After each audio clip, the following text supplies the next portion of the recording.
If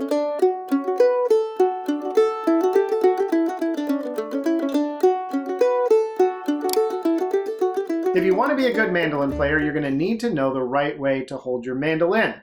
Now, most people who pick up the mandolin hold it wrong at first, and if you find after watching this video that you are holding it wrong, don't worry, it happens to pretty much everybody that picks up the mandolin. It happened to me.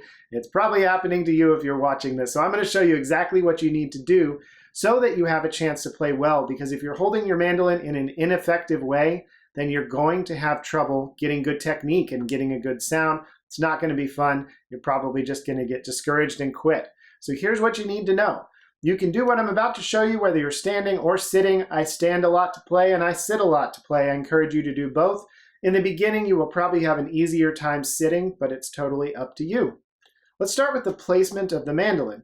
To find where the mandolin goes in front of you, we're going to use something called the Yman. So here's how the Yman works. Imagine that you've invited me to your house, and I come in your house and I'm holding a big old cup of coffee, and I just take one look at you right there in your foyer.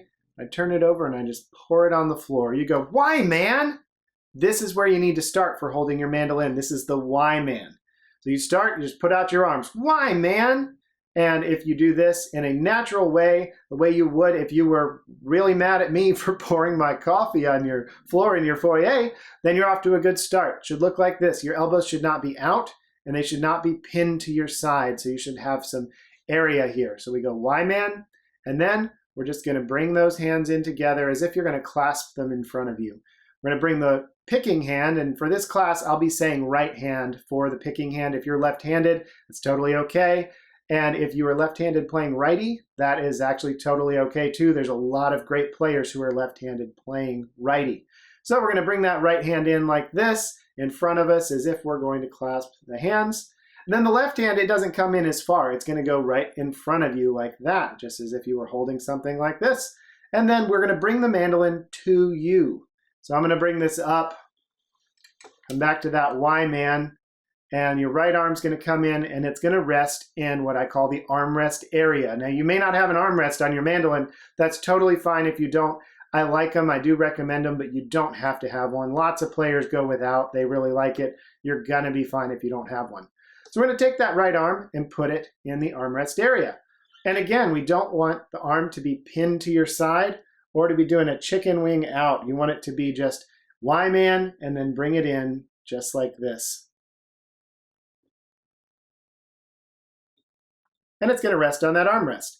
It should not be pushing the mandolin in toward you. Again, elbow should not push in.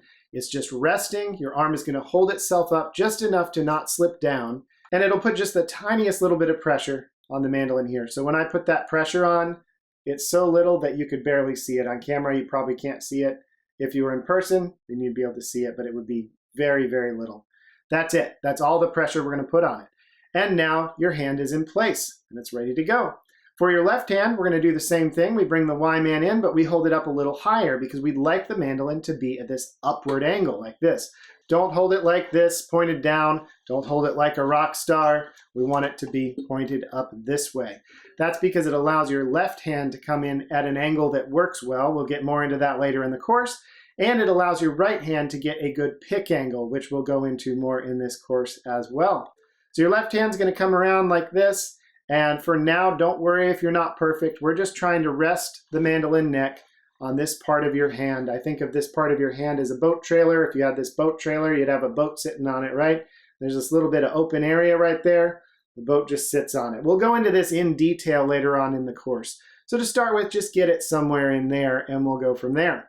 Once you've got your mandolin in place, there are some bad habits that we need to look out for, and they're ones that very easily happen because these bad habits actually seem completely logical when you're figuring out how to hold a mandolin. So bad habit number one is having the mandolin smack in front of you like this. It seems logical, but it doesn't work because when your right arm comes over, you're gonna have to chicken wing like that. That's not a good position, and your left arm is gonna have to chicken wing way out this way. That's also really bad. That doesn't give us good mobility, and it's really uncomfortable, so we can't hold it that way. Instead, the mandolin is going to have to be on your right side. So I think of it based on the shirt buttons, if you had shirt buttons or if you currently do, it should be on the right side of the shirt buttons. So my mandolin is not touching the buttons here at all. It's all on the right side of the shirt buttons. And that means the mandolin's going to come off of my body at an angle like that. So this is what the bad technique looks like. This is bad. This is good. That's what it should look like. That allows your forearm to come in at a length that works really well. We're matching the mandolin for the length of the forearm rather than shortening our forearm by bringing it back here and bringing the mandolin to it.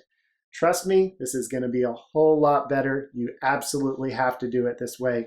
This is non-negotiable if you want to be a good mandolin player. Now, another bad habit happens when players are sitting down, and that is that they'll usually slouch in their chair. This is almost every beginner ever. Slouch in their chair and put the mandolin at this sort of an angle. This is not going to work in the long run. It's going to cause you a lot of pick angle problems, and you're never going to play fast if you hold your mandolin this way. So just don't do that. If you are sitting down, what you can do is just rest that mandolin on your right leg like this. Totally fine. Or you can rest it on both legs. You're just trying to keep it in this position like that.